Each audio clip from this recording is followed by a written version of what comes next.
Is up, Ada Nation? Welcome to Dap Central. My name is Fareed.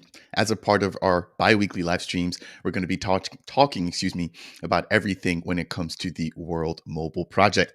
As you guys are probably more than aware, I never do these by myself. I have to bring on the OGs within this space in order to help me tag along. So, first and foremost today, with his brand new setup, looking nice and clean, we've got Cal from Clover Nodes. Welcome along, man. How are you doing on this wonderful weekend? Hey, thanks for having me. I am doing good.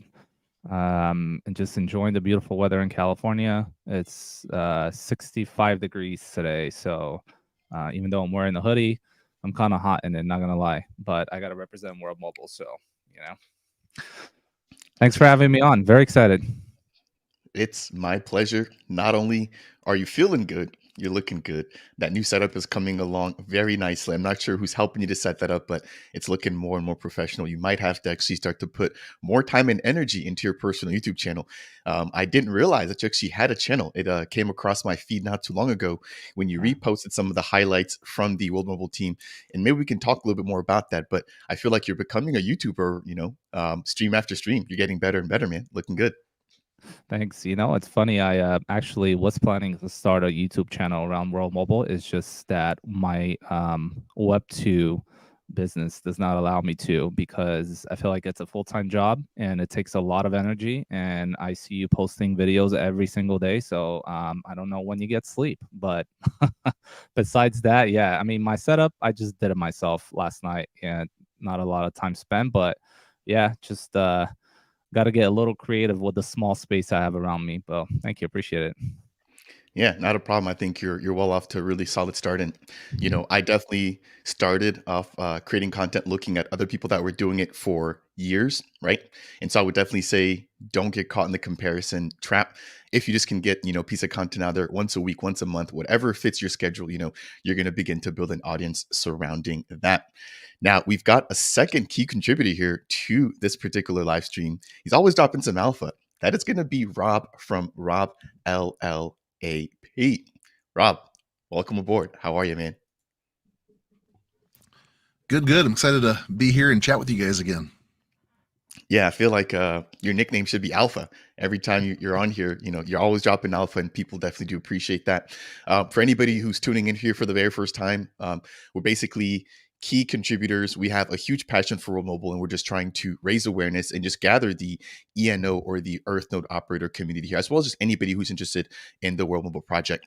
Now, again, I've got Clover Nodes, who operates the Clover COLVR stake pool. And then we've got Rob, who's also a stake pool operator operating the Trek pool. So make sure to go ahead and check them out. Their Twitters are also down below as a part of today's video description. I did make sure to go ahead and actually update yours, Rob, because you just recently updated your handle. So hopefully that is able to drive people to the right account this particular stream. We've got quite the crowd already tuning in here. We've got Rick Middleton. I think I don't want to spoil it. I think he might actually be joining us here for today's live stream. That'll make a really solid addition to today's chat. I think he's got a lot that he contributes to World Mobile and potentially some alpha that he might be able to share here with us as a part of today's stream. We've also got Dominic Shepard, we've got Kiniko, we've got Earthpath, we've got Beamnode, we've got Raul from Australia, all tuning in. And then we've also got Just a Gal, who's also popped in as well. Last but not least, we see Reptilian just jumping in here into the live stream as well. We've got a confirmation here from Rick Middleton. He's coming in hot, boys. So I'm excited for this. Rick, thank you for your time. Definitely do appreciate all your contributions and looking forward to getting you on the stream for today. Dre, what is going on there as well? Okay, let's go ahead and jump into today's agenda. And we're going to kick this off just like we normally do with a weekly stats update, right? So we're going to jump into WMT scan. We've got a nice little surprise there coming in for the United States. If you guys missed that announcement, I also want to just kind of turn it over to Clover and Rob to kind of get their thoughts as to what additional cities we might see roll out beginning in the United States. Now, following that, we also want to briefly talk about the buybacks. We'll keep that relatively brief since there's really not too much new information to touch on there aside from the actual latest purchases. But then I also want to talk about the ENNFT market. So JPEG.store has had a couple of sales recently. There's a particular person within the community that we want to kind of talk a little bit about. Nothing that they're doing that's, illegal, but it is something that we definitely want to just kind of talk a little bit and maybe get the community's thoughts on as well. Now, moving into the meat of today's content, we're going to be talking about the USA rollout. We're going to be talking about the recently released GSMA case study, right, which was released surrounding the operations in Mozambique and some of their current findings and highlights. And then last but not least, pick up and just kind of touch on some of the previous updates that we weren't able to finish as a part of that live stream, given Cal's report or Cal's deep dive into the, I want to say it was a community space held on the end-ish of November. So we'll just kind of pick up on there. As always, for the viewers, if you guys do enjoy this type of content, please make sure to go ahead and smash that thumbs up. Go ahead and make sure to subscribe to the channel for more. Again, follow Rob as well as Clover. Their links are down below. And then if you guys have any questions, go ahead and feel free to leave them down in the live chat. If you're watching this as part of the replay, go ahead and leave a comment down below. I see we've got Rick Middleton in the studio. Rick, if you just want to give me a thumbs up if you're ready to come on, I'm not sure if you're ready just yet, but if you are, give me that thumbs up and I can go ahead and bring you on. If not, that is completely fine. Take all the time that you need to go ahead and get ready. We're going to go ahead and jump into WMT scan. So let's go ahead and kick off the show. As it stands right now, we have the following. We've got the WMT token sitting at a price of about 13 cents, market cap just shy of 70 million. We've got the same amount of total supply, circulating supply at 519 million, followed by global staked at 380 million. As you guys may notice, we now have WMT scan providing data with respect to Airnodes in 3 separate continents. Now we've got Africa, we've got Asia, and we now have the North America or the USA. So that is going to be, I think, the first thing I want to kind of jump into as a part of today's video. I want to turn it over to either of you gentlemen here. This was released, I want to say, right at the very beginning of the new year. What a way to kick off the new year. We now have 5 separate Airnodes deployed within Reno, Nevada. So here they currently are. What are your guys' thoughts? Anybody want to jump in first into this? And then we'll maybe see once Rick is ready if he wants to go ahead and chat a little bit about this as well. I'm gonna hop in and talk a little bit more about these Airnodes in Reno. I'm zooming in right now myself, and it's really good to see them pop up there. I wish we can click on them, just so we can like see a little bit more as far as like what type of node it is and like how much data it processes. But in general, I'm really happy to see that Reno has begun to get coverage with World Mobile. And I'm also excited that pretty soon we're going to be able to actually participate and purchase these Airnodes and make all of that happen. By the way, I recently was seeing someone in the chat post a nice article. It wasn't an article, but it was like an Excel sheet with the World Mobile token supply. So maybe I'll share that with you, Fareed, so you're up to date with all the schedules of the token releases and things of that nature. But overall, it's been really, really good to see Airnodes pop up on this map, especially in the US and in Pakistan, which has been a really, really good growth compared to Zanzibar. I mean, Pakistan just got on the map, and then there's a lot more nodes on there right now. So really good to see that. Yeah, I tend to agree, and feel free to go ahead and share that link with me here. I'll go ahead and bring that up as we continue to the live stream. I want to take a quick moment to just welcome our guest, Rick Middleton, huge contributor here to the World Mobile community. Rick, how are you? Give us a little bit about where you're at, what time it is, and just how you're feeling right now. I'm good, thanks, Fareed. Nice to have me on. Thanks for having me on. It's a bit of a shock. I was just finished my food, was just washing some dishes, and then I just saw the message in Telegram, and then Cal invited me up, so here I am. Yeah, it's Saturday night, so normally I'd be like playing my bass at someone's wedding. So I miss all the Earthnode Alliance things normally because they're kind of this time. So it's a pleasure to get to see Rob for a change and Cal. That's very good. And yeah, I love your content, Fareed. You're doing a great job. So awesome stuff. Yeah, no, thank you very much. And we definitely do appreciate you taking the time out of your busy schedule to join us. We've talked about you actually in the last live stream. And as you just mentioned there, Rob was basically saying that you're always busy on the weekends, given your current schedule and, your musical talents being needed all across your area. So maybe we turn it over to Rob and then we'll come back over to you, Rick, just to kind of touch on your thoughts surrounding the expansion within the United States. And then I want to pose a question to you guys as well as the viewers surrounding what other states they think might be next within the United States rollout. So, Rob, over to you surrounding the recent Airnodes within Reno. Well, just real quick, Rick, I know that this is going to last second to get you up here, but apparently you missed the memo because it looks like you're wearing a black hoodie and we're all wearing navy blue ones. So, This is blue. This is blue, actually. Oh, is it? Okay. Yeah. Then maybe you read our minds and we all decided to match today. It sounds like I might be the one that missed the memo. No hoodie here, so I'm gonna have to get one before the next stream. Anyway, there you go, ahead, do it. Yeah, the just if you haven't ordered on the merch store yet, it's worldmobiletoken.com, and their merch store. The shipping is very fast. They do a really good job. They fulfill those orders. I made a huge order and I had everything within a week. And sometimes it's coming from different places, like the hats and the hoodies are coming from different places, and like the mugs and the patches and other things. And so definitely they have their act together there. So highly recommend, if you like the logo, if you like the feel, the merch is all really quality stuff, but I'm a big fan. I've spent more money than I probably should have. But you're talking about WMT scan. I'll kind of get back to being serious here. Looking at this, obviously the big thing is seeing the Airnodes. We had 5 Airnodes show up in the United States in Reno.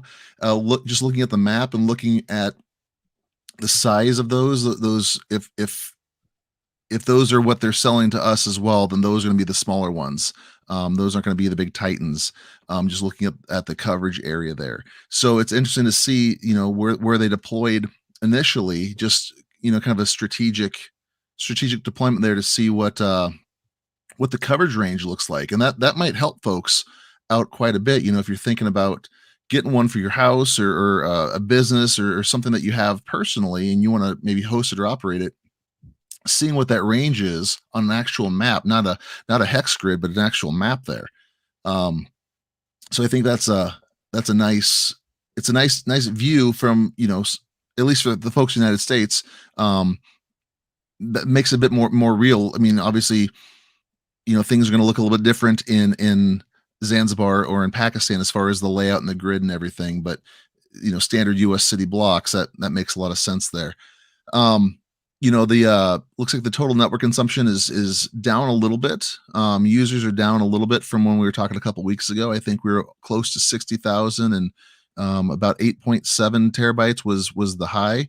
So over the last 24 hours, it's down a little bit, but we're still seeing pretty consistent revenue coming in on the Airnodes that they're posting. So I think that overall, the big thing is the network has not stopped. It has not shut down. People are using it. We're going on, 611 days. I think we're just almost to 600 when we were here last.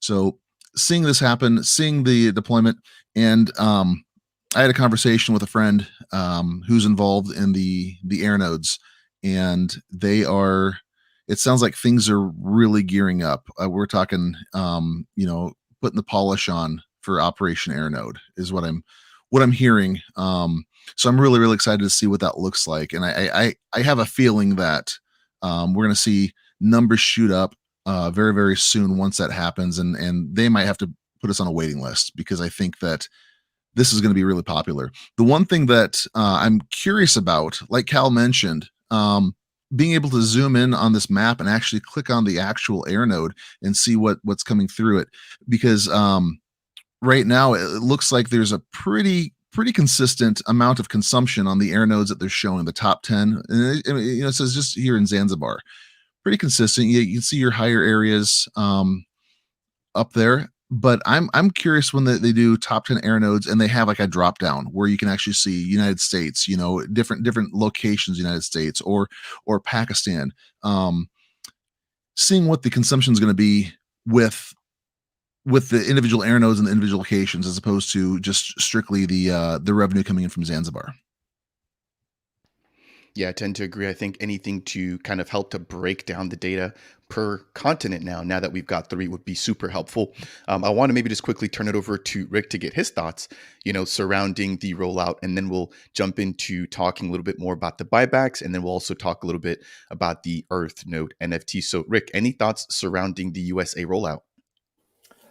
Well, it's just super exciting. I mean, the main thing is, people, you're looking at Zanzibar, you're looking at Pakistan, they're Wi-Fi nodes. These US ones are CBRS nodes, which are, they're going to have quite a substantially bigger range. And then the Titans on the band 71, they're going to be a lot bigger range. So yeah, these nodes they're going to give a lot more coverage. And yeah, as you're talking about the income revenue per node, it's going to, the average spending per user is going to be much higher in the US. So coupled with the increased range per node, it's going to be really interesting to see what happens when those figures come out. And to be honest, I'm super jealous for you folks over in the States. Like Mav's got, there's stuff going over in Washington State. It's just, So I'm a bit jealous that I can't be there climbing up ladders and putting earth nodes up and so on. But yeah, man.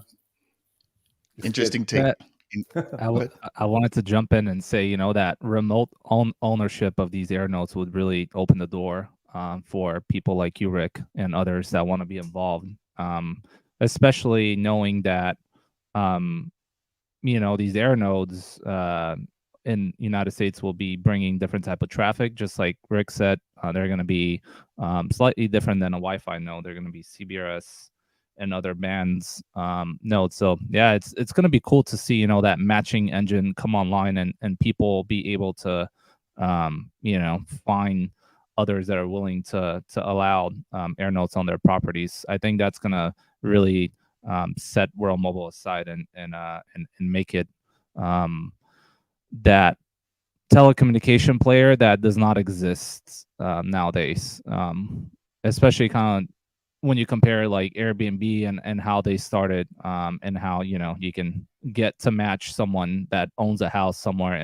and you can go vacation. It's in a way similar, where you can go on there and match with someone that wants to be involved in the sharing economy. So I think that's going to be very, very interesting and exciting for people like Rick that want to be involved, but they can't.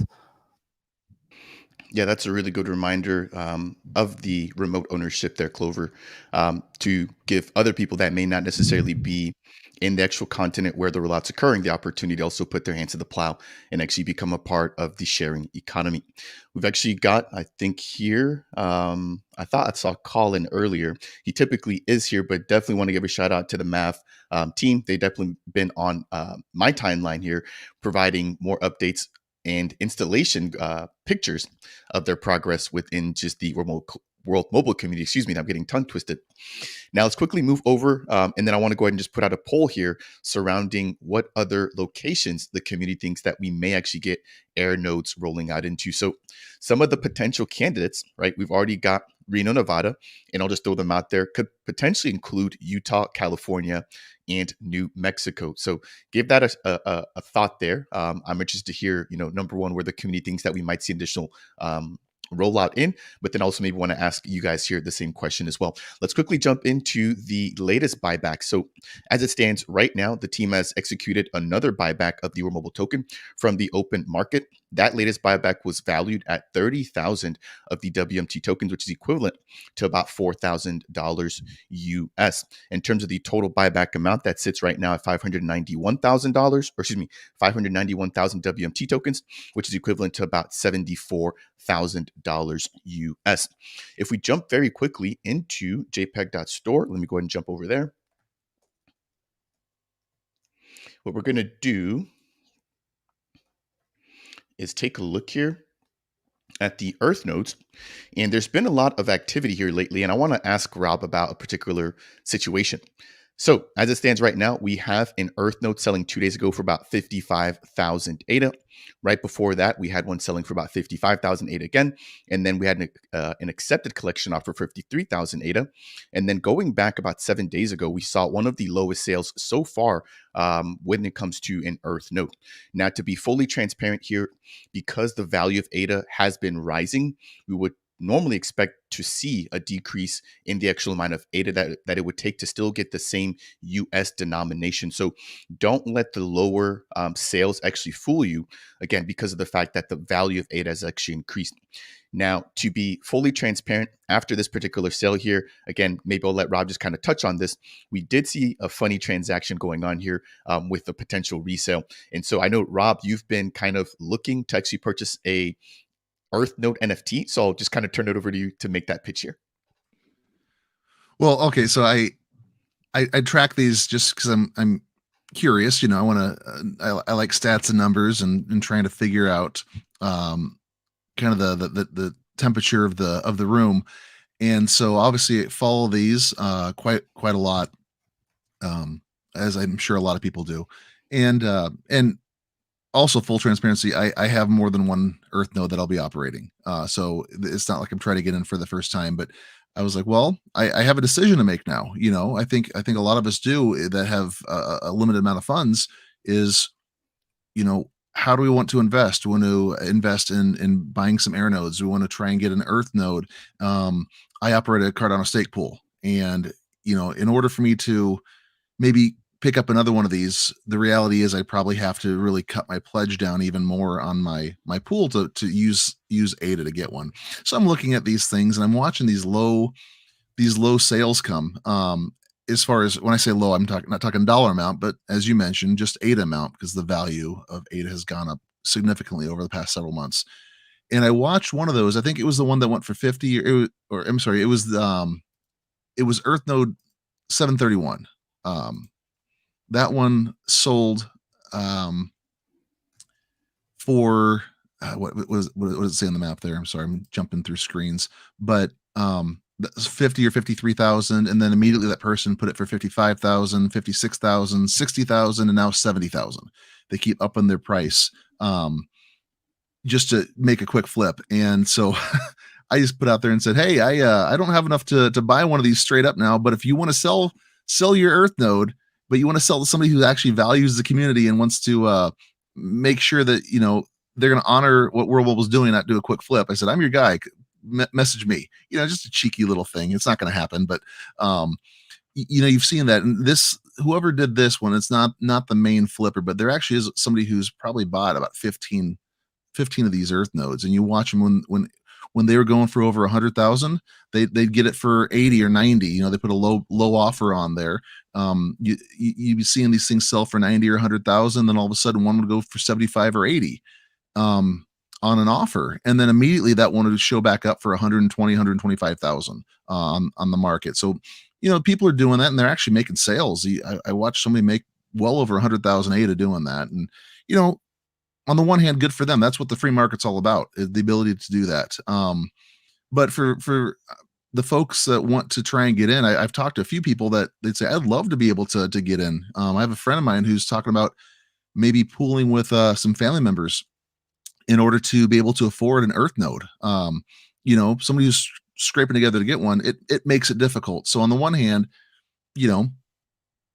people are welcome to do whatever they want. There's nothing illegal. There's nothing shady about it. It's just, it can be frustrating for folks that are trying to get in. So that's why I threw out that kind of that cheeky, that tweet that I made, or that post on X that I made. But I do want to go back to something real quick. We kind of touched about the buybacks and the most recent one. I want to point out that trying to look at if there's a date on here. Okay, so I'm not seeing the actual date, but it was about 2.5 months ago when we did our first one of these shows. And I made a kind of a statement here that I think got some eyebrows raised. I said, very, very soon, we're going to see the buybacks. We're talking, we're going to hit 1 million. And we're going to hit 1 million real quick. And then pretty soon, with as much revenue as World Mobile is bringing in, we're going to start seeing maybe 1 million a month, as opposed to, 15, 20,000 WMT buybacks every week. That was 2 months ago. I'm looking at the first one that we made, the first of these live videos, and that buyback about 10 weeks ago or so was for 13,767 WMT, and bringing the buyback balance to 265,735. So in 2.5 months, we've gone from 265,000 some change up to almost 600,000. In that time, the price of the token has gone up. It's gone down. It's gone up, gone down. But we're still seeing increases in revenue. And what I love about this, and I'm going to sound like a broken record here because I say this all the time, just the integrity that World Mobile has with these buybacks. If this is over $100,000 or right about $100,000, they've put into these buybacks already. We know from previous documentation, what Mickey said, that these buybacks eventually will go to pay the Earnode operators. That's going to be the transitory fund in order for them to keep the price of the token high as they are transitioning from treasury funds to actual revenue to pay the operators from the network. That's not going to happen for a couple of years, most likely. The reality is the treasury funds are going to be there for at least a while. So the fact that they're buying these tokens right now with these funds when they could be doing other things with this money, they could be buying more infrastructure. $100,000 can go a long ways with some of these things. And we're seeing them buy back at an aggressive rate, and they are continually doing it about once a week. Every 7 to 9 days, it looks like. So quite simply, they are putting their money where their mouth is, and they're doing it early. They're setting up their model and they're sticking to it. And again, it's easy to get lost in numbers, but the reality is they have more than doubled their buyback in 2.5 months. And they didn't need to do that. They didn't need to start that right away. But they said that, look, we're looking at big picture here. The day-to-day stuff is not our primary focus. The day-to-day stuff's going to happen. But we're setting up a broad base. We're setting up a big platform here, and we're going to roll this out so everyone can see what we're doing. You look at so many projects where you see them pivot or change directions every few weeks or every month because of market sentiment or internal things going on, and World Mobile they're looking past that. So that really fires me up that we've seen the buyback more than double just since we've started doing these live streams. And there's no sign of slowing down there. Yeah, at their current pace, and I'm just quickly crunching some numbers. If we were to just take them doing 2 buybacks per month, right, which would be about 26 buyback in this entire year, at the current rate of about 30,000 WMT tokens, that would give us an additional 780,000 WMT tokens. If you add that to the current buybacks that we have right now, right, or the current allocation that we have, which is at 591,000 there, that would give us a total of 1.3 million WMT tokens being bought back from the team. If I'm not mistaken, though, as the network grows and more revenue comes in from those Airnodes, that is going to continuously buy back, which means that we may actually see more than that 30,000 WMT estimate that I use in my calculation being bought back from the team. To put that in perspective, let's see here, that's about $156,000. So again, as you mentioned, this team is definitely putting their money where their mouth is. I want to maybe just quickly turn it over to Rick or Clover just to kind of get their thoughts surrounding the buyback program. But before I do that, I also want to just give the viewers a quick reminder that right now there is a poll. So if you guys are watching this live, go ahead and check out the poll down below. I'm basically asking which state you guys think that the World Mobile team will be rolling out next into. We have the following options. Number 1 is going to be Utah. Number 2 is going to be California, and then number 3 is going to be Mexico or New Mexico. What's interesting is that right now the poll is actually tied in a 3-way split. It looks like Utah just took the lead. I'll go ahead and close that out in just a minute. And so, Rick or Clover, any thoughts surrounding where we might potentially see a rollout, or just any thoughts surrounding the buyback program? Well, I was going to say about the buybacks, I mean, the dollar amount just goes up and up and up, and that is the trend, and that is what it's going to be. More users, more Airnodes, more coverage, more dollar amount of buybacks. It'll just keep growing. Once the US nodes come online, we'll just see a huge increase probably, like we did when it went from just Zanzibar to Pakistan as well. The US nodes will just lift those buybacks up by a colossal amount. It's just going to be interesting. Everyone, when is the question? The buyback amount in dollar amount keeps going up as time goes on. At what point does the volume of tokens that are being bought, does that equate to such a huge amount of dollars per epoch that any sell pressure or inflation is just irrelevant? Eventually, if the network keeps growing, the buybacks will just be enormous. And I go on about this in the price group, but if in time, in an epoch, you'll have got your rewards as a staker or as an ENO from the previous epoch, and you'll have them there. You could sell them, and it's like, oh, you're selling them, but then at the same time, the network is growing, and World Mobile will be buying back. So, like, people will be able to sell their tokens, and the network will be buying them and more, because the network will be growing all the time, like continual selling, buying, selling, buying, selling, buying, growth. It's like, I honestly don't think people understand what this means. Like, people just think about buying an ADA or a Bitcoin, and it just sits there, and maybe if they're lucky it goes up in value, or if it goes down in value. But the buybacks is just new money brought into the ecosystem all the time, and the trend is just going to be up for some time, quite a number of years. It's just going to grow. So yeah, Well, it's just. And Rick, just to go off of what you said there, you see the kind of thing going on with kind of the meme coin community now is they'll release a whole bunch of stuff, and maybe the founders buy back or whatever, but in order to burn it because they've released too big of a, so they're trying to manipulate the economics of it. And that's the opposite of what's happening here. Is they're using their own funds to buy this back in order to inject it back into the community by way of payment for operating their network. So like you said, there's gonna be that nice ebb and flow of supply and demand, but this isn't the meme coin buy it to burn it kind of a thing. It's new money coming in from users, real new money coming in from people paying for their mobile phone service. I don't think people quite understand exactly how that is different to just trading coins backwards and forwards. New money coming in all the time. That is the difference.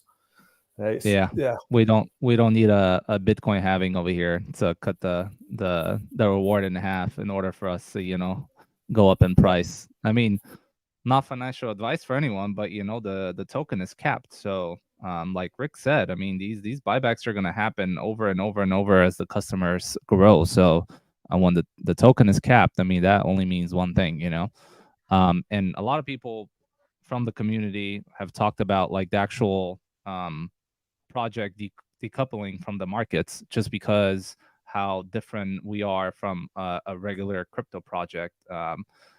I'm not going to use any examples, but like you guys said, a lot of the meme coins, everyone counts on the next person selling and making a profit from them, just because there's not really much utility happening. So everyone just preys on price go up or down, and then that's where you make your money. But here in World Mobile, it's completely different. The customers and the actual usage of the network drives the price up, which is what makes this World Mobile and what makes this very exciting. So yeah, and to jump on, I'm gonna my guess for the next Airnodes would be somewhere in California, just because I am in California, so I want them to be somewhere in California. But to be specific, I want them to be close to Lake Tahoe, which I've been a few times, and I know that connectivity is very, very minimal, but then there is a lot of tourist traffic that goes in there all the time, and lots of Airbnb. So I think there's a lot of potential there. Yeah, I like the educated guess and some of the thought you put into that particular selection. Quickly, maybe Rob, what is your guess? Right now we have New Mexico leading with 44% of the poll.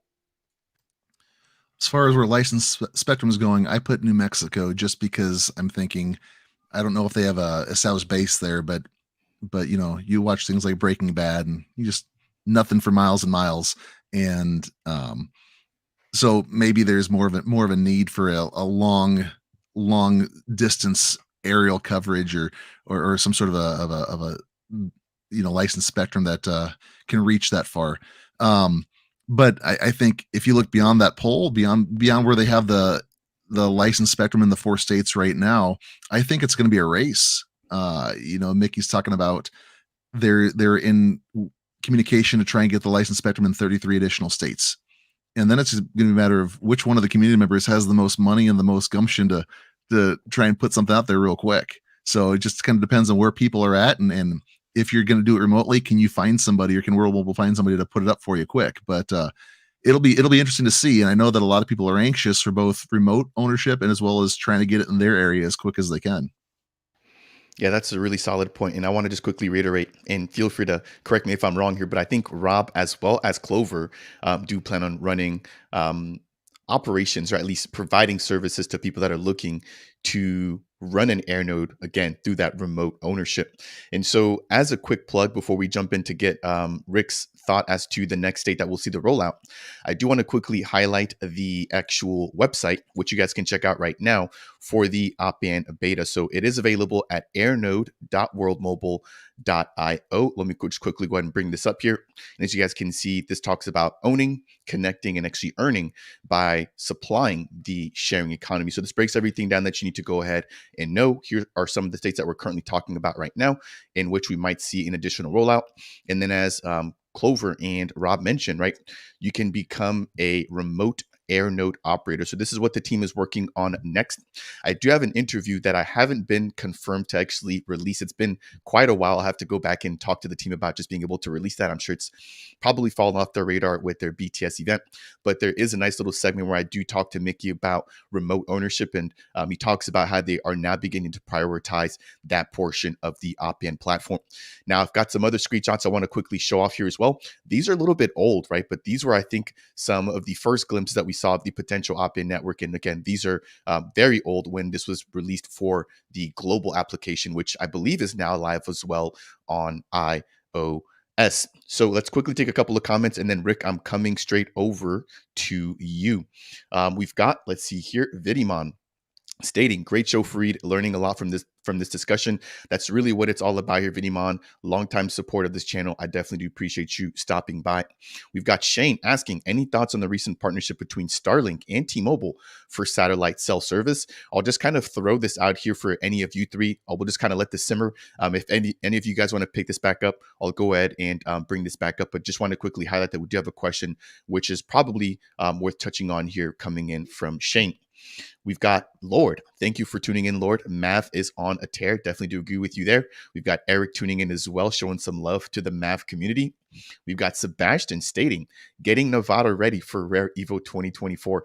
That's actually not a bad idea. I know that we did see Mickey and the team bring out that Sprinter van, right? And we got that live demo of the actual Airnodes during the last Rare Evo. We've got the Web3 Cat providing some really awesome stats here surrounding Zanzibar. Web3 Cat, thank you so much for this. I'm not exactly sure. Maybe you live there, and you can go ahead and confirm with this in the live chat. But how are you actually getting these numbers? I'd be really interested to hear how you've done that. For so anybody else, Web3 Cat is that's Emmanuel, the new community manager. So he is the one that is kind of handling all the socials and keeping everyone updated within the community. So he has that because he has a direct line of access to all the stuff that can be shared. That's really awesome. Maybe we see if we can somehow squeeze the Web3 Cat on one of these chats and get a little bit of alpha from the cat. So thank you for the clarification on that, Robin. Definitely do appreciate you dropping some of those stats here for us to use here on the channel. And so, yeah, we got the confirmation there. Marketing director, thank you very much. We've got Dimalex. Hello. Let's see here. I think that's going to be it there for some of the questions coming in. Again, if anybody wanted to if anybody wants to pick up that question that came in from Shane, definitely let me know. But Rick, where do you think we could see the next Airnodes rolling out within the United States? Well, I'm going to go with Clover on this. I've been to Lake Tahoe. It's on the tourist. There's a tourist route that goes kind of through there, and I've been on a boat trip there about 20 odd years ago. So I reckon there's quite a lot of tourists around there, and that could be a good potential place to pick up, roaming, passing traffic. So yeah, that's what I'm going to go for. But as you know, I'm in the UK, so I'm not an expert, so I may be wrong. Yeah. No, I mean that's what we're here for. Educated guesses. So nobody's holding you to it. Clover, over to you. And lots of Airbnbs there, and most people that own Airbnbs, they want that passive income, and sometimes these Airbnbs don't always get rented, but you could technically put a radio up on your roof, which can pay you every single month from users passing on the network. So that's very, very important too. I'll give a perfect example. My brother-in-law, I mean, I've been telling him about World Mobile, and then he got really excited because apparently he owns a property out in the desert somewhere in New Mexico, I believe. But I basically told him, he's like, "Can I put an Airnode there?" And I said, "Sure. I mean, you can put Airnodes anywhere. CBRS goes everywhere pretty much, but you need to really ask your question. You have to ask yourself, how many customers are going to be there? Like, who are you going to service when you put your Airnode there, right? So like, this is why we're seeing Reno launch first, just because of the stats that are showing. Like, I don't know how many people are connected in Reno, but I saw somewhere post the stats, and it's a pretty low amount of people have connectivity there. And just like Rick said, Lake Tahoe it's another location, lots of customers. So these are the and I'm not saying that it's not a good idea to cover the desert, right? That's what aerostats are going to be for and things like that. But I'm talking about straight revenue from putting these Airnodes up. So this is the type of things that you need to ask yourself when jumping into Airnodes, hopefully pretty soon. Yeah, nice way to, I think, wrap up that portion of the of the live stream. Looking at the data, we did get a last minute switch up. Now it looks like California is in the lead over New Mexico. So make sure to go ahead and drop that down below. If you're watching this as a part of the replay, then make sure to go ahead and leave a comment down below as well. We've got an additional question coming in here from Lord. Question: who's running the Lahore build out of the Airnodes that are spread all over that particular area when you zoom in at 100%? So Lord, I'll try to take a look at that here in the background just to make sure that I understand the question. We'll come back to those here in just a moment. We've got another question. And again, any of you three here, if you guys want to highlight any of these questions in real time, just let me know and I'll go ahead and pull the comments up. We've got another question coming in here. I think it's Rachel. Just want to make sure that it's correct. Is Colorado on the Spectrum license list? Many resort towns in Colorado have many dead spots. And like someone said earlier, Lake Tahoe, the towers got overloaded on a busy weekend. So again, I don't necessarily feel comfortable answering that specific question, but if any of you three want to go ahead, feel free to go ahead and jump in. We've got Jeff, fellow Earnode operator. Welcome aboard, Jeff. Thank you for tuning in. Hey, Fareed, maybe the next state will be Oregon. World Mobile partner with the telecom there, announced maybe 3 months ago. That is actually true. I believe that they were going to be piggybacking off of some of their infrastructure with one of the data providers within that local area. And so that is a really good point that you do raise there as well. We've got another quick comment coming in before we move into this next portion. Given the current Airnode supply chain, what is the theoretical maximum number of Airnodes that can be set up per month? Just want to hear your thoughts and guesses. So we'll let some of those questions simmer. Again, if you guys want to highlight any of them now, I'm more than welcome to take a second to jump in there. But if not, we'll come back to these here as we progress into the live stream. So feel free to stop me. If not, guys, we're going to jump straight into this next portion, which is going to be the highlight of the GSMA report. Clover, go ahead. Yeah, I just want to answer Rachel's question real quick. As far as like Colorado and having a Spectrum license, not currently. I'm not sure what those states that Rob mentioned, the 33 states that haven't been announced yet. But what I can say is that there is going to be radios installed, Airnodes installed in locations, even though there is current connectivity there, just because the traffic cannot be handled by all of the towers. So I'm not sure if you guys have been to any music festivals or like concerts or whatever, but it says you have connectivity, but you really don't have any connectivity. Like just the towers in itself, they can't handle all of that propagation and all this traffic for these radios. So World Mobile again shines in these specific locations where people can go and install these air nodes just so they can help with the load of the network. So that's what I just wanted to say real quick. Yeah, thank you. Definitely do appreciate you weighing in on that. Hopefully, Rachel, that gives you a little bit of an answer, at least some clarity there. If nobody else wants to pick up any questions for now, we're going to jump into this next portion, which is going to be surrounding the recent GSMA case study. We've got a lot of really cool facts about the usage and the potential utility, right, of the aerostat that was launched in Mozambique. So this was released on January 4th, and I'll just kind of kick this off with two things that I really wanted to highlight and two things that stood out to me. But this is a PDF which is available for download. I'll go ahead and just quickly share that website with you guys here. I'll just go ahead and just paste that into the chat for anybody who wants to check this out for themselves. And so there it is in the live chat. But this is going to break down what the World Mobile team has learned with their recent Mozambique aerostat launch. Now, I want to highlight two of these pieces here, and then we'll jump over to Rob, then Clover, and then Rick to maybe just give us their thoughts as to what stood out to them. So what stood out to me was the efficiency and the cost effectiveness of the actual aerostats themselves. So it states here, aerostats are not only quicker to deploy, but also significantly cheaper, operating at 1/8 of the cost of a traditional base station. This cost efficiency could improve further with economies of scale and experience.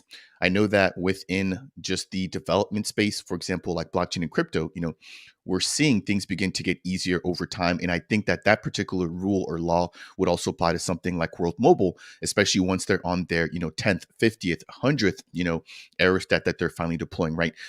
With each aerostat that's deployed, there's a learning curve, right? There's things that they learned that they probably could do better, things that they want to avoid, and then things that they want to double down on. And so with each deployment, and I'm sure that with not just what they learned, but just even the cost that it takes to put together an aerostat, that the supply would also get cheaper over time, right? So cost efficiency, I think, is huge. I think Mickey had mentioned around $2 million, or something like that being the cost of an average aerostat. But again, if we're able to operate at the eighth of a cost of a traditional base station, over time, that will actually begin to pay for itself. So that was one of the first things I want to quickly mention. The next thing was just going to be the actual coverage, right, of the aerostats themselves. So I know that there's a couple of facts on the actual World Mobile website, but after the study, they're now able to actually give us a really solid number, which I want to highlight. So it states here, our trial in Mozambique demonstrated that an aerostat could effectively cover 1,300 square kilometers, a notable increase from the 113 kilometers covered by a conventional base station. So not only is it operating at an eighth of the cost, it's also getting that's like a 10x, right, in terms of the actual coverage. So I mean, that combination in itself, like it'd be great if it was just a lot cheaper, but not only is it cheaper, it also provides more coverage. So this is like a double whammy here for me. And I think both of these were probably the biggest thing that stood out to me.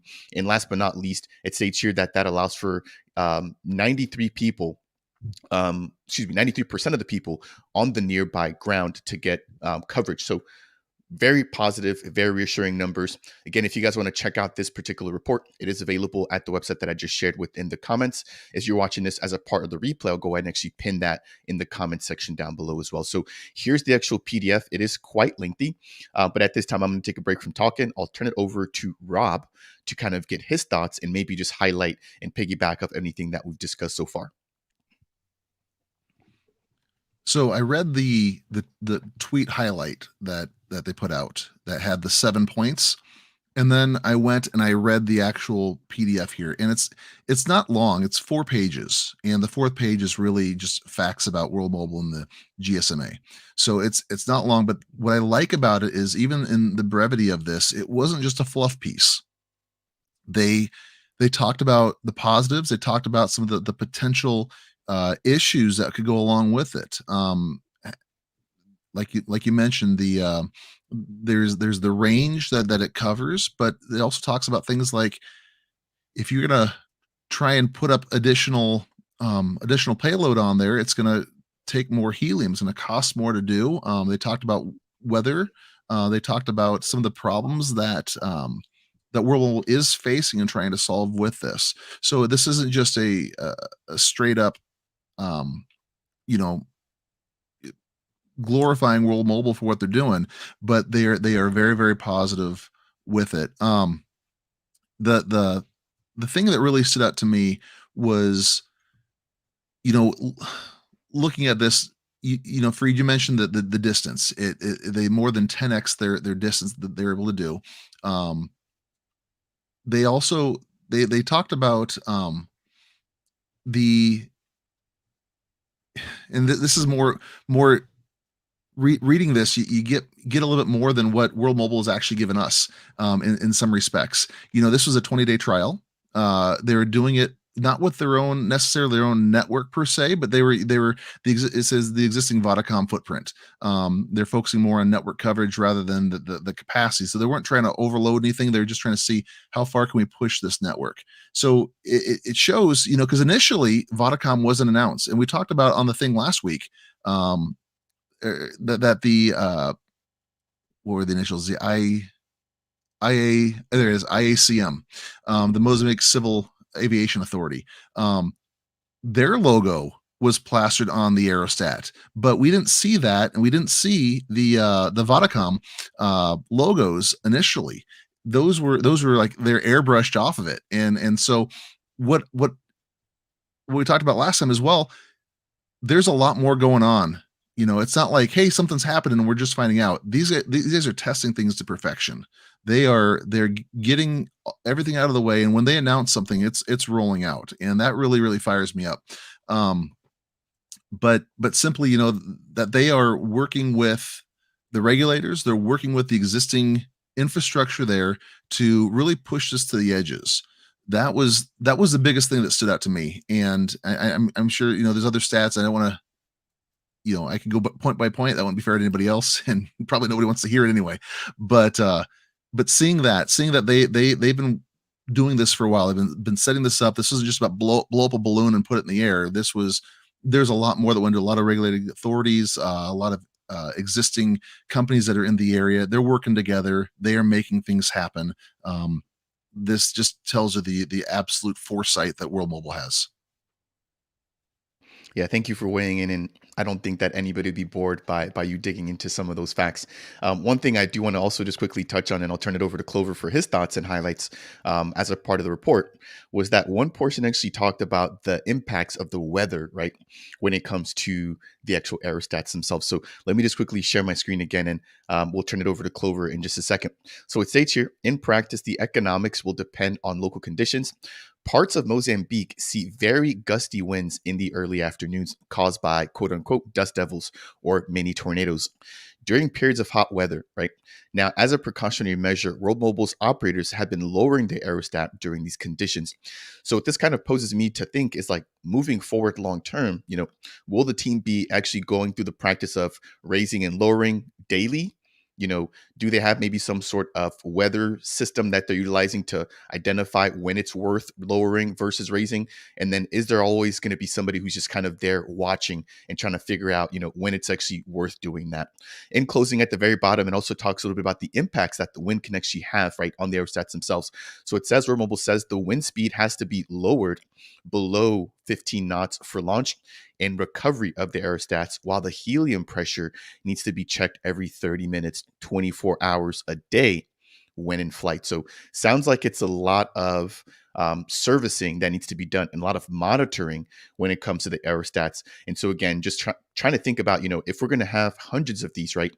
Does the team also have to allocate a set budget in order to be able to pay people to monitor these? Or do we begin to see, AI and automated systems being leveraged in order to take over some of these monotonous tasks that just require, some sort of input or some sort of flag to be raised, as opposed to utilizing actual manpower on the ground? So again, if you guys have not checked out this report, it's a little bit different than some of the information that we typically get. I would definitely recommend you guys go ahead and check this out. Again, enough of me. Clover, what are your thoughts here surrounding the report? Yeah. So, I mean, we have this company here in the United States. I believe it's Altera. I'm not sure what the exact name is, but yeah, they have aerostats that can go up and down by themselves basically. And I believe World Mobile utilizes those aerostats, but in general, I believe there has to be a team of people that operate these aerostats, and there is some challenges that comes with that. But that comes back to the point 5 in their tweet where they mention, sorry, it's point 6 in their tweet where they mention empowering local communities and actually providing opportunities for people to train and become an aerostat operator, and that right there in itself it's a growth for an economy, and seeing how impactful these aerostats can be, that can really mean a lot for a place like Mozambique, where there's not a lot of job opportunities and things um, of that nation. And I wanted to revert back to the Vodafone partnership and help understand that that backhaul needs to come from somewhere, right? So, and this is why World Mobile uses Vodacom.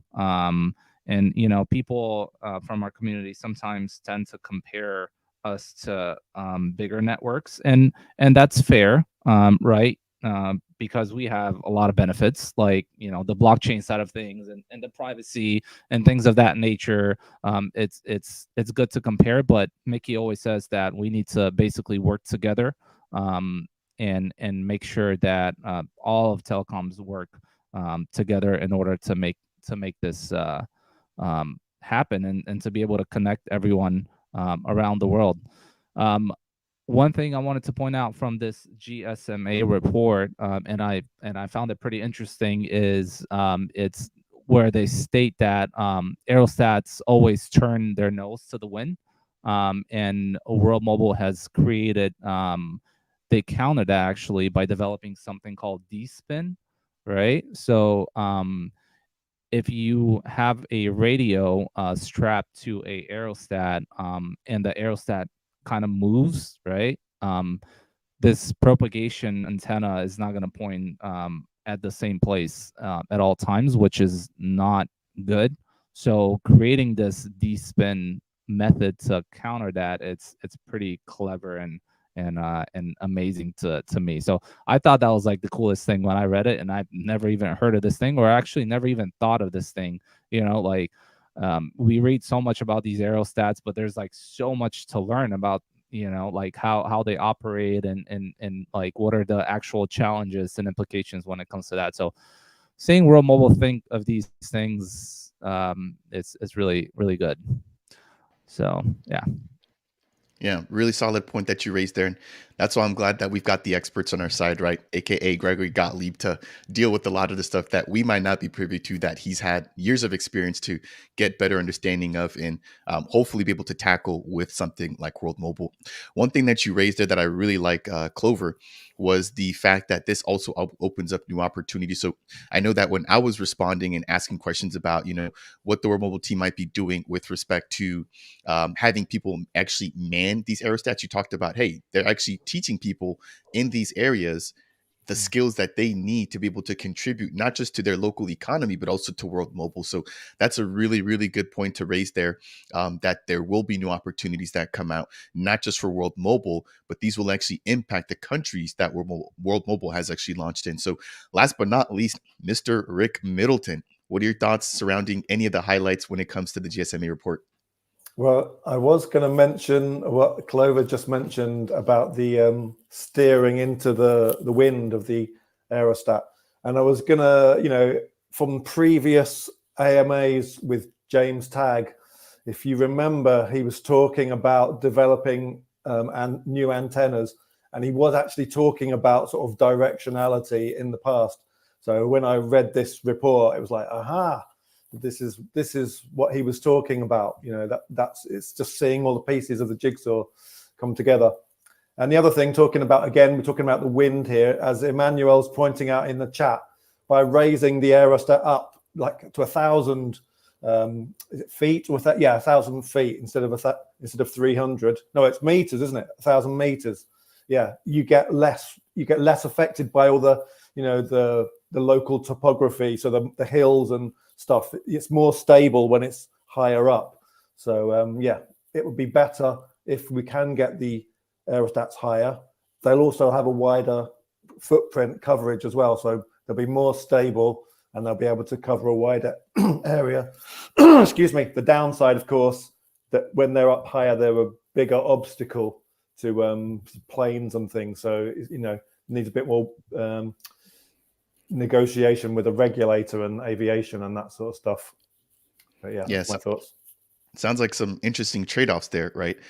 Some positive, but then some hurdles there, as you mentioned, with air regulations. The higher you get, the more likely it is that you're probably going to be impeding air traffic. So something to definitely keep in mind.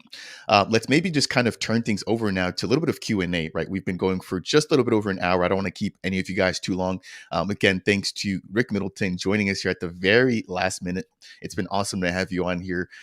Maybe whenever you've got, off time and you're not too tired, from your regular job, you can join us here again. Again, if you guys find any of this to be helpful, make sure to go ahead and smash that thumbs up. We've also got the X or Twitter links for Clover Notes, as well as Rob down below as a part of today's video description. Now, I know that we had a comment earlier that came in from Lord surrounding Lahore. I see a little bit of a chat in the background here. Rick, did you maybe want to tackle that one with WorldCom, or do we maybe want to hold off on that? Yeah, I don't know a great deal about the partner. Rob says it's World Call. I thought it was WorldCom, so my brain's a bit addled. But yeah, no, it's the partner is just doing fantastic deployment in Pakistan. Oh yeah, Lord's got some good information up there. Affluent, upscale areas. I mean, yeah, these people have got like a fiber connection into their home, if I understand it correctly, and they'll just be paying a little bit extra to upload the software and convert it into an Airnode. So yeah, if they've got a fiber connection already, it won't be like the poorest areas. It'll be pretty well connected people already. Thank you for that, Rick. And hopefully, Lord, that gives you a little bit of clarity. Interesting piece coming in here from the Web3 cat, right? So earlier we had Jeff mentioning Oregon as a potential state. This comment actually slipped by me. So this is Web3 cat again, direct member of the team, stating the Oregon question is a no comment, but I think I'll clarify next week. So stay tuned on that answer there, Jeff. I can talk to that a little bit. I think what the reason it's a no comment right now is they announced the partnership with Adaptive Broadband in Oregon. And the really cool thing about this is the plan there. You take an existing broadband company who probably wants to get into some sort of a cellular or a more of a connective overall plan for their company. And so they partner with World Mobile and they turn their existing infrastructure, their points where they have their little setups throughout the area where they're connecting to their little hubs. You turn those into Airnodes, and now you're broadcasting signal, you're broadcasting spectrum, as well as providing internet to homes, providing broadband. And so what you're doing is you're taking legacy infrastructure and you're using it for multiple purposes. It's a brilliant plan. And so seeing this is like, okay, this is how we can get into these other networks. This is how we can get into these other areas here without having to establish from nothing. Very, very, very, very cool idea. I think it's going to work, and I think they're going to do it all over this country, and potentially we're already seeing it in Pakistan, all over the world.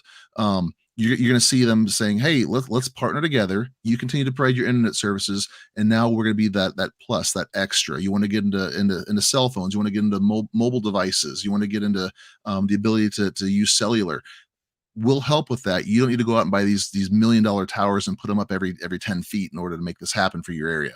So this is brilliant, and the fact that they're wanting to do it here in the United States, they partner with Adaptive Broadband. The question is why we haven't heard anything about it yet, and this is just kind of this community talking here. Is Adaptive Broadband? There's a press release that came out several weeks ago that they got bought out by somebody else, or they sold the company. It was a family company, a legacy company that sold to somebody else. And so then the question now is, what's going to happen with Adaptive Broadband? Because maybe the people that they were dealing with initially no longer own the company. So the question is, did those deals, the partnership they signed, did they follow along with the sale of this company, or is World Mobile out of the picture now? That's what we don't know. That's what we haven't heard about, and that's why this keeps coming up. If you watch the different chats or you check on X, you'll hear little bits and pieces. And I think that's what Emmanuel is referring to when it's a no comment, but they'll try and clarify is we don't know. I actually asked Mickey directly about this, and he said that, hey, we're working on some things and it's going to be addressed. But I'm the way he made it sounds like it's a very positive thing. And even if it's not for adaptive broadband in Oregon, this model, this format is there. We're seeing it happen in Pakistan. And again, there's no boots on the ground in Pakistan. We're seeing it roll out, and like Lord said, those affluent neighborhoods in Lahore. This is going to be the standard, and this is how you're going to see World Mobile roll out. And this is how we're going to see, like we talked about last week with the, our predictions for 2024. What is that going to look like? And I said 25,000 Airnodes. That's how this is going to happen. It's not by me and Cal buying one or two, Rick buying one or two remotely and having somebody else operate it. It's by having these broadband companies put them up and put little receivers on their houses and that broadcast a signal. And now all of a sudden you have 100,000 customers in a city of 1 million. Every 10th house that has internet is putting one of these up. That's how you're going to see massive growth with the Airnodes and massive growth with the customer base, is by doing exactly what they're talking about in Oregon. And so, even if it doesn't work out with adaptive broadband, the idea is there, the model is being set up. We're seeing it work in another country, and it's going to be really exciting to see it happen in the United States. Love to see it happen in Oregon, but even if it doesn't, this is going to be a very, very cool setup. It's going to happen, and we don't really talk about it much, but if you go down to the airnode.worldmobile.io website, there is an actual enterprise section where you can register your interest, and this is where companies like adaptive broadband can go on there and build out those private networks or turn on their existing customers to like actual cell coverage customers. I mean, Mickey said in an interview, I don't recall who he did the interview with, but he said that there's over 1,000 companies in the United States that are like adaptive broadband, and that's just potential customers right there. I mean, people need connectivity, people want cell phone coverage, and a lot of these people don't have access to it. So if we can tap into those companies and those existing customers through our World Mobile infrastructure, then that's just more revenue for everyone and the entire network. Yeah, thank you both, gentlemen, for those awesome bits of information.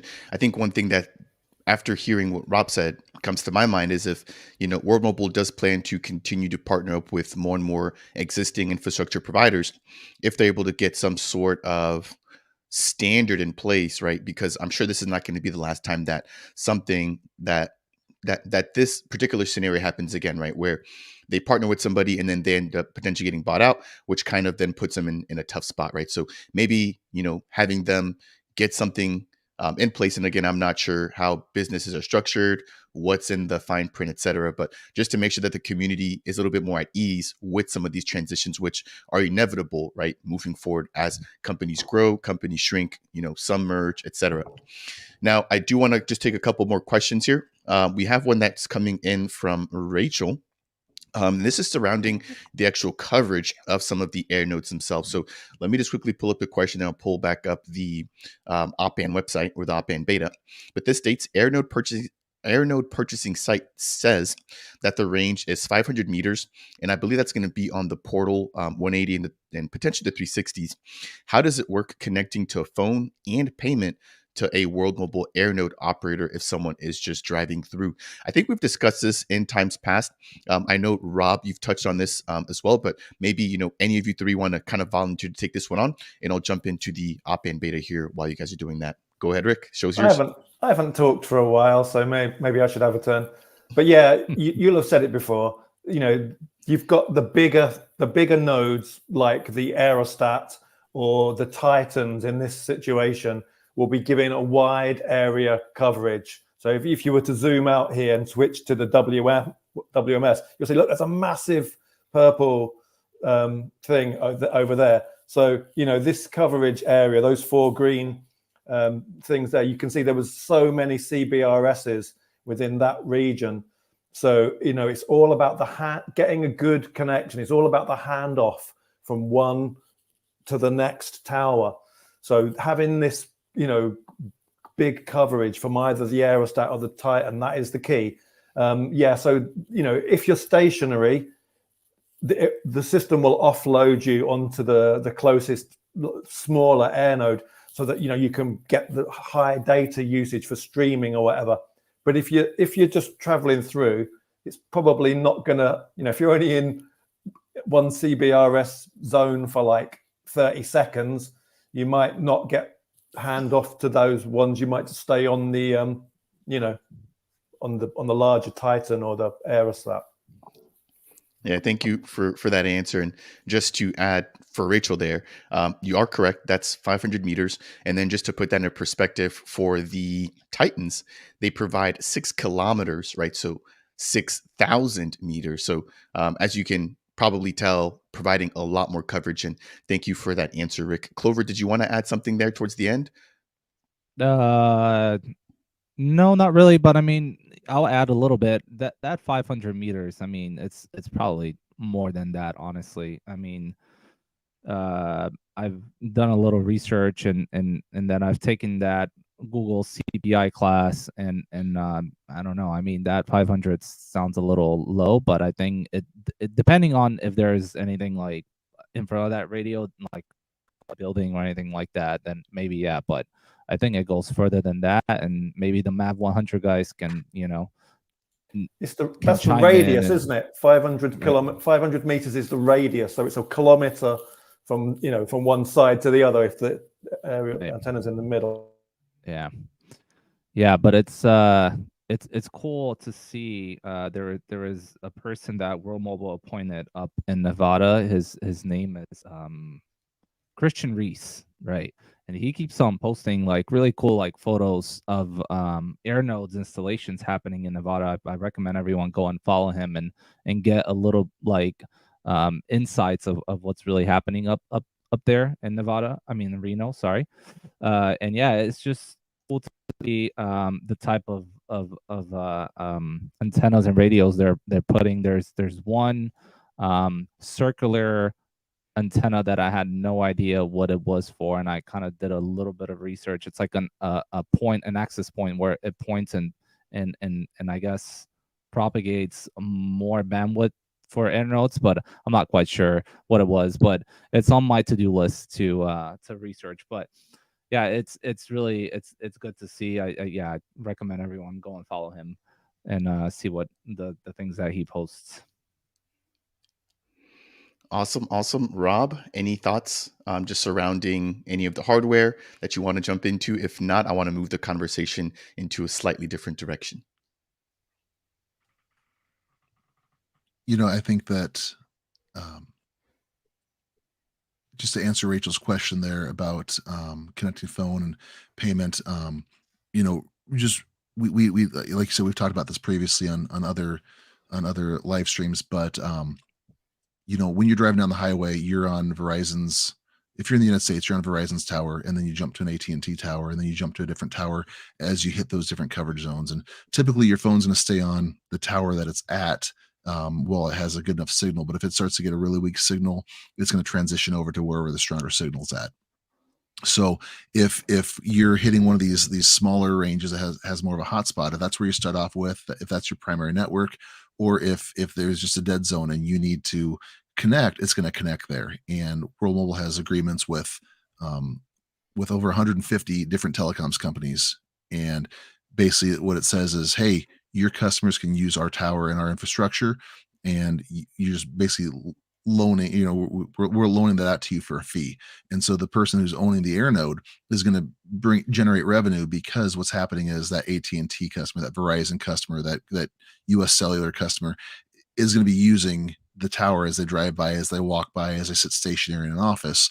And then the base of the rental fee for using the World Mobile tower, using that Airnode, is going to come in. World Mobile is going to pay out from that. The same way, if you're a World Mobile customer, but you don't have an Airnode in your area, you don't have coverage in your area, World Mobile, as part of your payment to World Mobile is going to pay AT&T for the usage of the tower as you bounce by. So you don't have to have. This isn't one of those things where if there's no World Mobile coverage, you're out of luck. But this, on the same token, if World Mobile is there, the more Airnodes that we can get up, the more revenue is going to come in, because people are using the Airnodes, using that licensed spectrum or that CBRS. So that definitely, there's many different ways to generate income from this. But obviously, the more Airnodes you can get up in place, the more people are going to connect to those as they move around, and that's a way that money will come into that Airnode operator. Yeah, thank you for the insights there. And for anybody else who is tuning in, I see we've got over 70 current viewers or active viewers. If you guys have any questions surrounding World Mobile, anything that you've just been wondering about, go ahead and leave those down below within the chat section. We'll go ahead and close out here in just a moment with some of those community questions. We've got a question coming in here. This is coming in from, let's see here. This is Sebastian, touching on I believe this is the incentivized testnet. So I think there was an ENO call. Maybe I'll turn this one over to Clover. But I know you said that there's a lot of things that are still kind of happening behind the curtains. Do you maybe want to take a quick shot at this one here? Sure. Yeah, there was every month there is a Earthnode operator call that happens on Discord. So if you're an Earthnode operator, make sure you reach out, and then you'll get your role. And they give us updates. And there was a recent one that happened that was very, very excited. I'm not sure if we can talk much what was discussed in the call, but it was a lot of positives happening in the network. To answer your question, any news on the ITN? Yes, there will be some announcements made pretty soon. What's going to happen with the ITN and things like that. But I want that to come from the team. I'm not sure how much more information we can give out. Yeah, thank you. And I think you are a really good person to just ask this additional question. I'm actually pulling up some of your content here, but this is coming in from Quinn Bass. Where can we stake our WMT? So I'm actually pulling up your content here on your channel, but go ahead and take a shot at that one, Clover, if you don't mind. You can stake in the vault. You can open up a vault with World Mobile, and that's where you currently are going to be able to stake your WMT, and that's the only place where you can stake your WMT. I know the Web3 Cat made a pretty good starter pack that covers that as well, and I really like that because you can easily share that to people that are newcomers to World Mobile, and that basically covers everything that you need to know. But yeah, it's really simple. You go on there, you connect your Cardano wallet of choice, and basically there's a snapshot that happens on the night of every month, and the distribution happens like a few days, about 6 or 7 days after, and it's a monthly thing. Important thing to know is that you should not fall under your snapshot amount every month, just because you're going to lose that month worth of rewards. So you can add to your WMT in your wallet, and you cannot fall below that snapshot. So just head over to thank you for sharing that, by the way. Head over to that website, the Vault website, and then it's a pretty simple follow. It's a pretty simple process. Yeah. Yeah, thank you. And I did go ahead and just drop the link to that video, Quinn. Go ahead and check that out. It literally breaks every portion of the staking process from beginning to close. And again, that's compliments of Cal. Okay, let's see. We've got a couple more here. We've got Rachel thanking us. Thank you, Rachel, for tuning in and asking thoughtful, insightful questions. We've got Rob S. I think this might be surrounding the staking, right? To do it before the 8th of the month in order to make the snapshot, what takes place on the 9th. That was me in the chat. Oh, I didn't recognize the logo. Okay, got it. Yeah, thank you for tuning or chiming in there, Rob. We got a question coming in here from Tony. Will people be able to pay for World Mobile with WMT instead of fiat eventually? I want to take a crack at this. I'm not sure if I'm 100% correct here.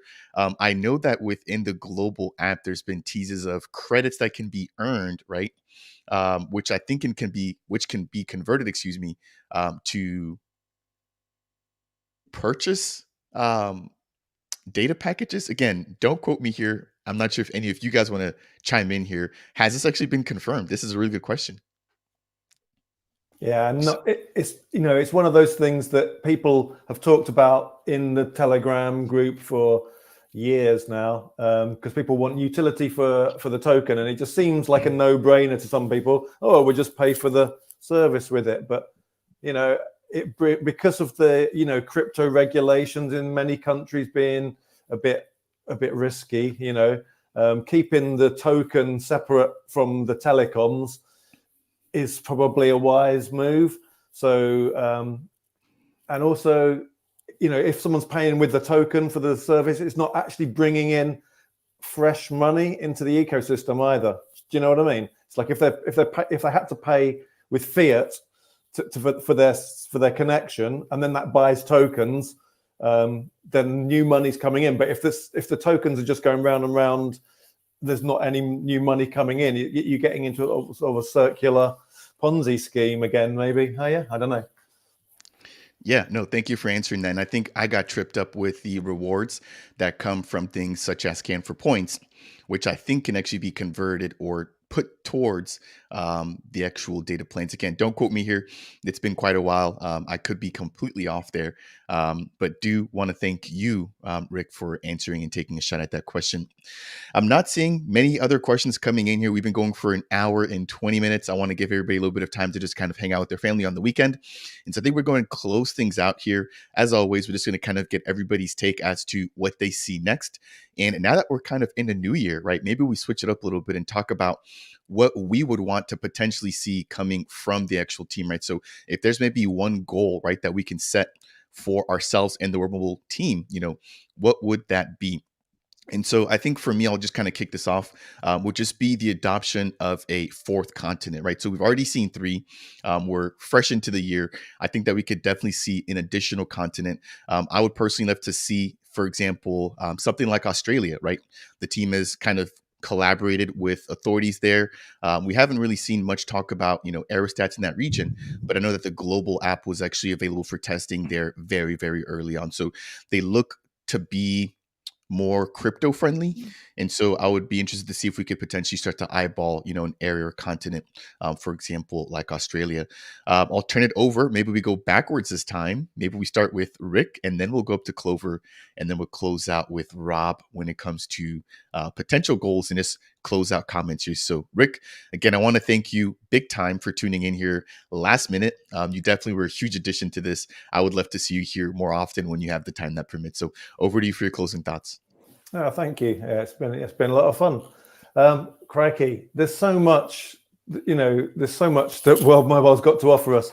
But another continent. I mean, obviously, the UK. For me, there's loads of places around here. We've got lots of hills, and you drive along. And Emmanuel, well, no, he's only like a short distance away from me over in Yorkshire. You drive, and then you've got no coverage.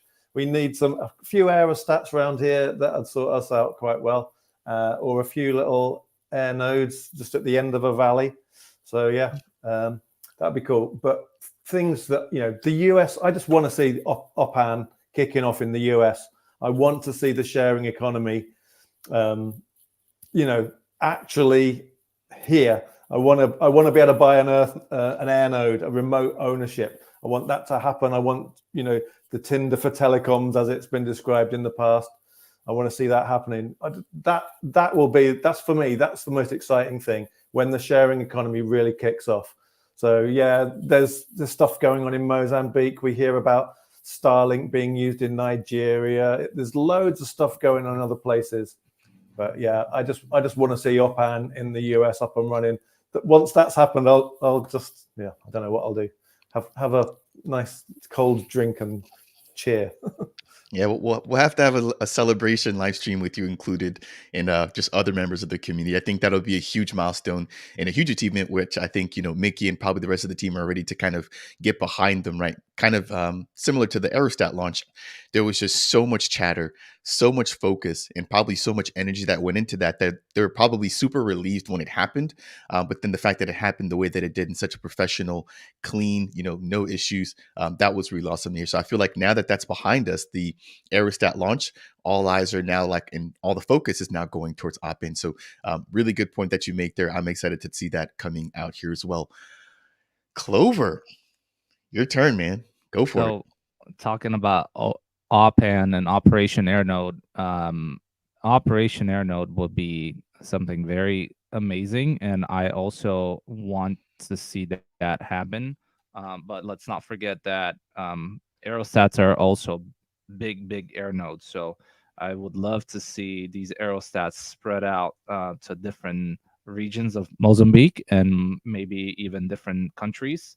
Um, just because of the significant amount of impact these aerostats have. Another thing that I would love to see is besides Operation Airnode and the remote ownership of Airnodes is regional eSIM cards. So currently we have an eSIM card that you can buy when you travel, but it's essentially just one price and it's for everywhere around the world. But if you look at competitors, there is ways where you can just purchase those eSIM cards for specific regions. So I would love to see that happening. For example, you travel to the United States, so you can just buy a eSIM specific United States card that is competitive. Obviously, my main I guess goal for 2024 would be mainnet. That what I really want to see, and that's what going to give me that let's crack a cold one moment. But yeah, it there's like Rick said. I mean, there's so many different things happening in World Mobile. There's just it's an incredible, huge project. There's you can be involved in so many different areas, and you can do so many different things. You don't have to be an Earth operator. You can be an Airnode operator. You can be a token holder. And yeah, it's big. It's only gonna get bigger and it's gonna grow and it's gonna be amazing. So if you're hearing for about World Mobile for the first time ever, welcome, and you're in for a ride. Yeah, they definitely are. Like I said, I started covering this project about a year ago, thanks to you, actually, Clover. I mean, it's incredible to me. Again, not price focused at all, but to see where the price is in direct relationship to all of the things that this team has delivered leading up to Christmas, right, or the holidays. We saw this team basically breaking down all of their top achievements, and that brought to remembrance everything that this team has done. They've been working literally around the clock. I'm not sure that there's a team that's more organized, that's delivered as much as World Mobile has, especially in their little niche, in the telecoms niche. They are definitely, I think, at the top of my personal list.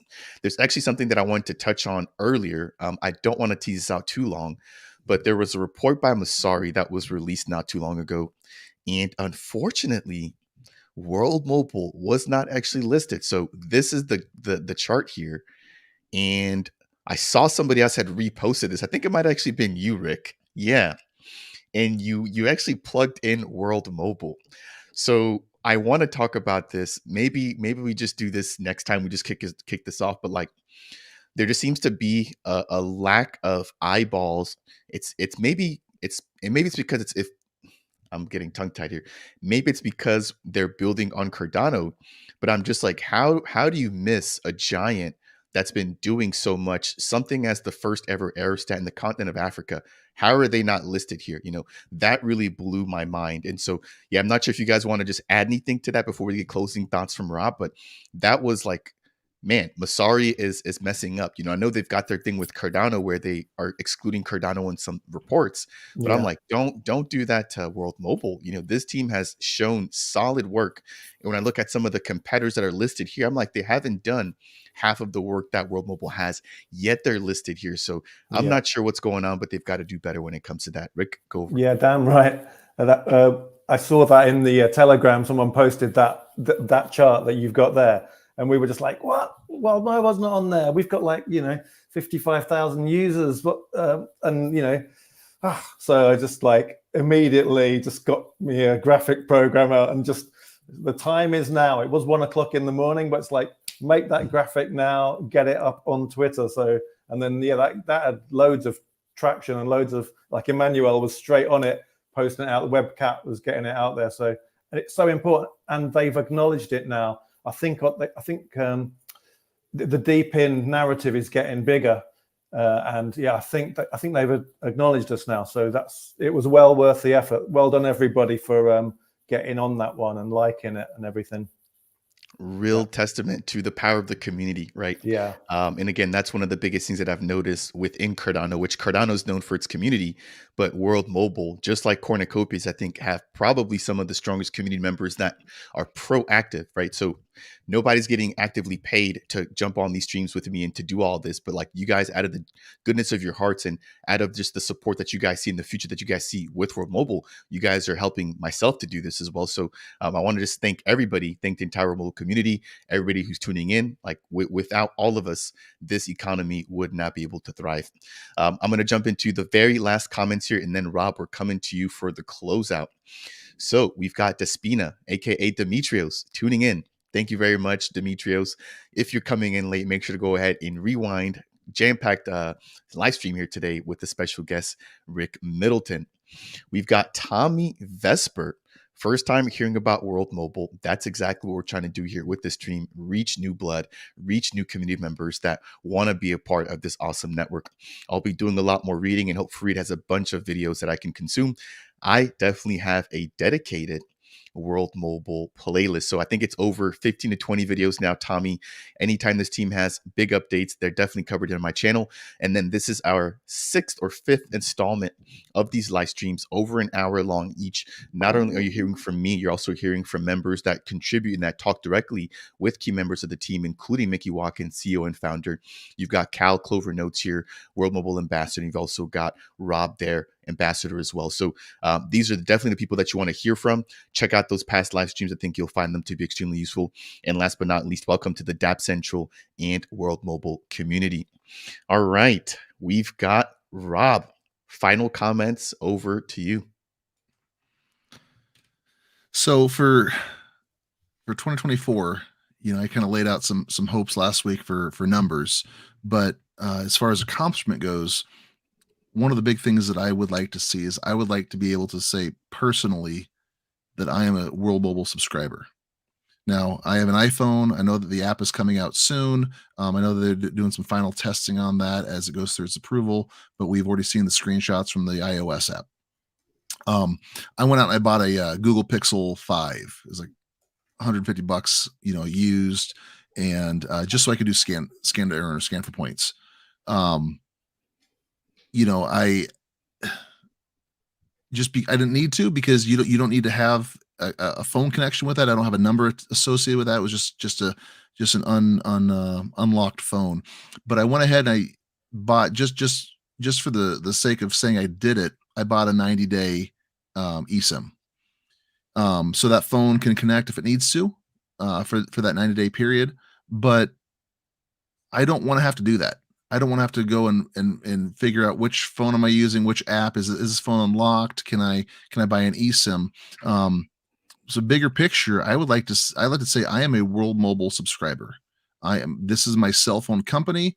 This is how I connect my mobile device, my wife's mobile device. We're on either a plan or some sort of a thing where it's an automatic payment and not a, I've already used my data plan for the month on this 10 gig eSIM. I need to go buy another one. Whether it lasts 10 days or 90 days.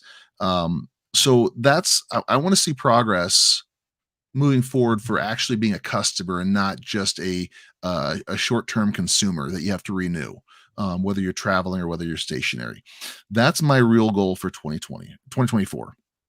You guys mentioned different continents, and again, I have nothing to base this off of other than they went to a conference in Croatia. But I'm wondering if Croatia is one of the next stops as far as Europe goes for deploying. There was in 2023, they were in Croatia for a conference.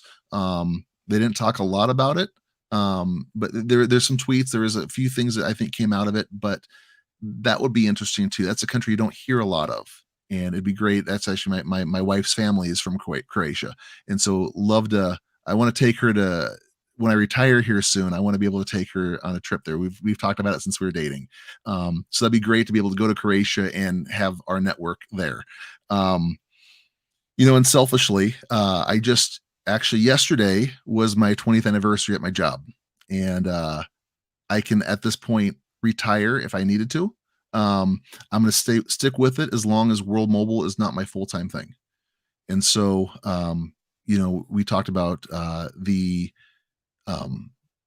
main net. I'm going to be operating Earth nodes, and I have some Earth nodes I want to operate, and I want to be able to do that as a full-time job. A stay-at-home dad who works out of the office and operates Earth nodes, maybe operates some Airnodes here in the area locally. And maybe something opens up. They've talked in the past about having regional representatives, having point of contacts for World Mobile for regions. Cal's talked about if they could get something in LA, being the guy for Central California. Maybe I could be one of the Midwest guys. Maybe, again, assuming I figure out how to do it, I learn how to do it. I'm competent, and I'm not sure that I would be, but maybe. But maybe there's something that's there for us in the future where we're not being brought in to be a part of the team, like Mickey's personal assistant or anything, but have some way to say, look, this is what I do, and I'm not just running a computer in my basement. I'm not just running a computer at a data center. So there's a lot of, I think there's a lot of opportunity here.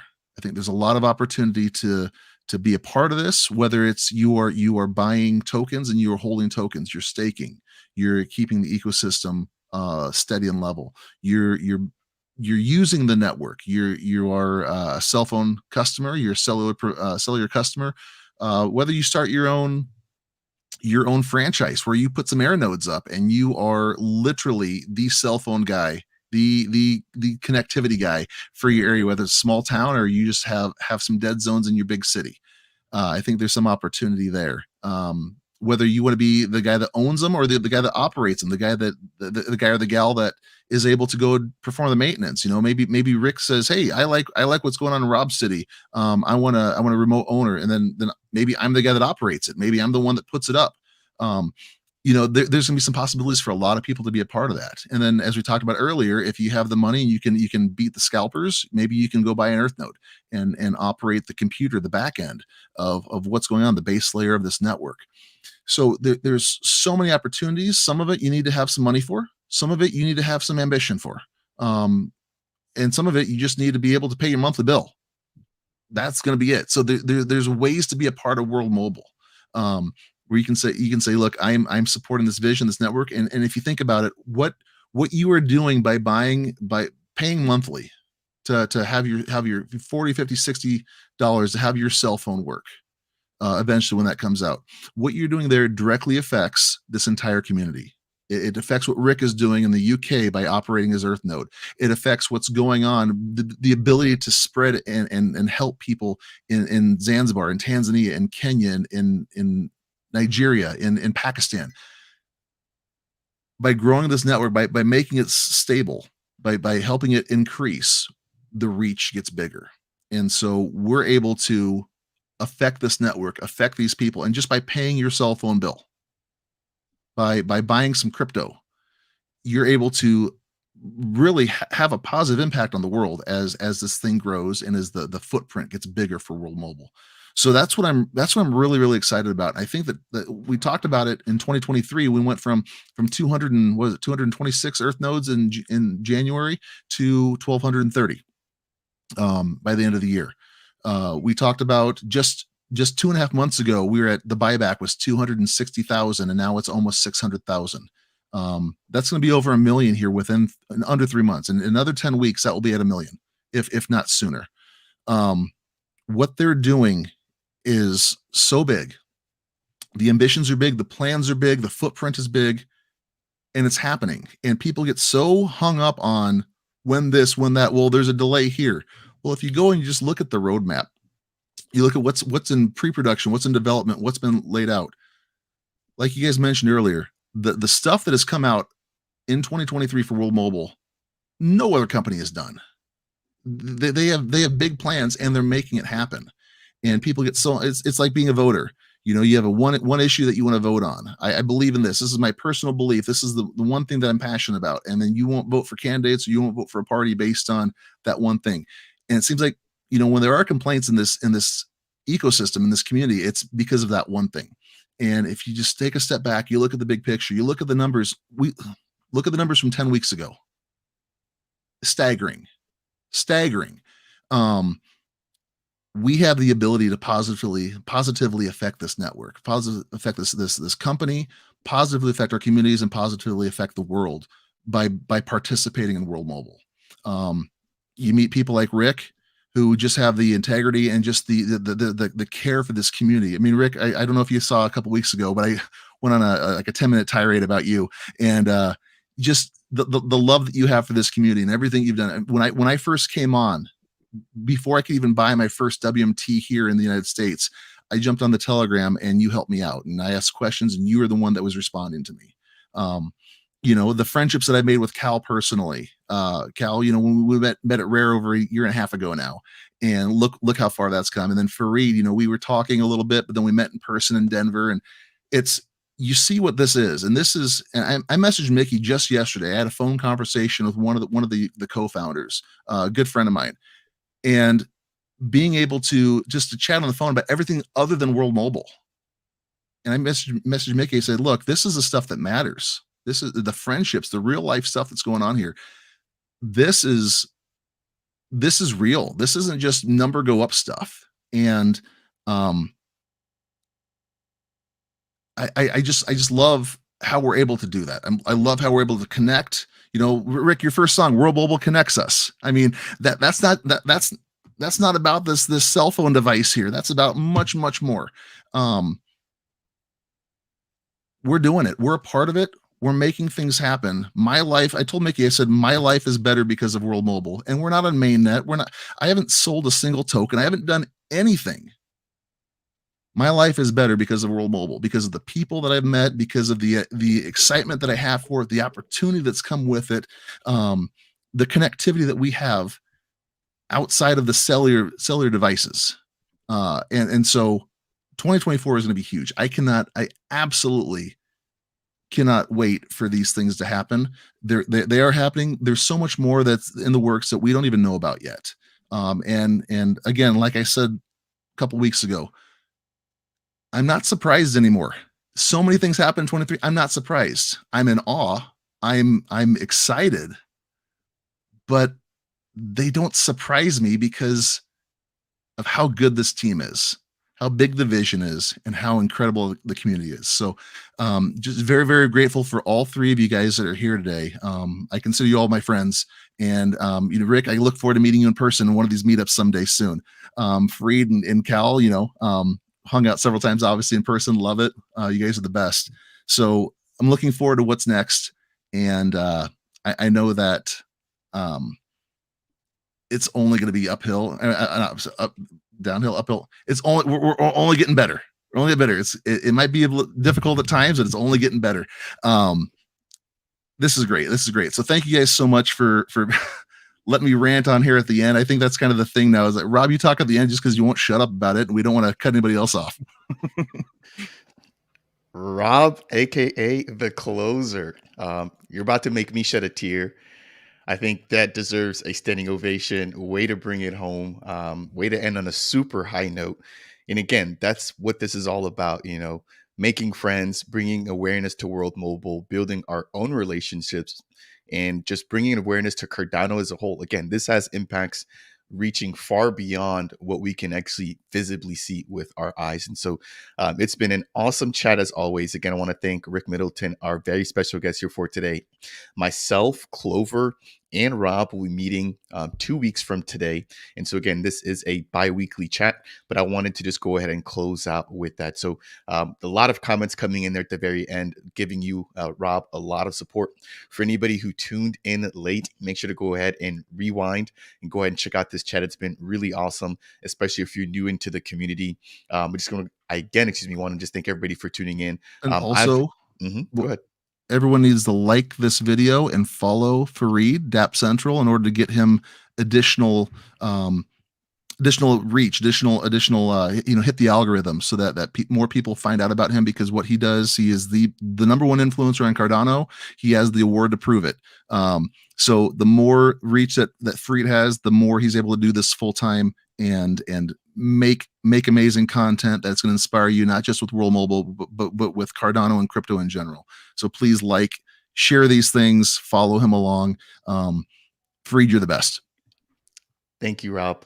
I appreciate you, everybody else who's been so supportive of me here on this journey. Like I said, you almost made me shed a tear, and you almost made Nissi also shed a tear. I appreciate the support so much. I personally can't wait for the day that I'm able to go full time and just dedicate all of my time and all of my efforts, directly into this awesome ecosystem. So we've got more and more chats coming in here. It seems like nobody wants to get off, but we do have to close this down. Thank you all so much for tuning in. Again, if you guys want more of this, make sure to tune in during the next live stream, which will be taking place 2 weeks from now. So again, I wanted to say thank you to the entire chat. Thank you for everybody who tuned in. Hopefully you guys did find this to be of use. If you did, as Rob mentioned, please make sure to go ahead and smash that thumbs up. It really does make a difference here as a content creator. If it's your first time stopping by Dap Central, make sure to consider subscribing. If you guys have any questions, following this live stream, leave them down below. And if you guys want to find out more about World Mobile, check out the description. That said, and as always, we'll catch you guys in the next video. Cheers, everybody.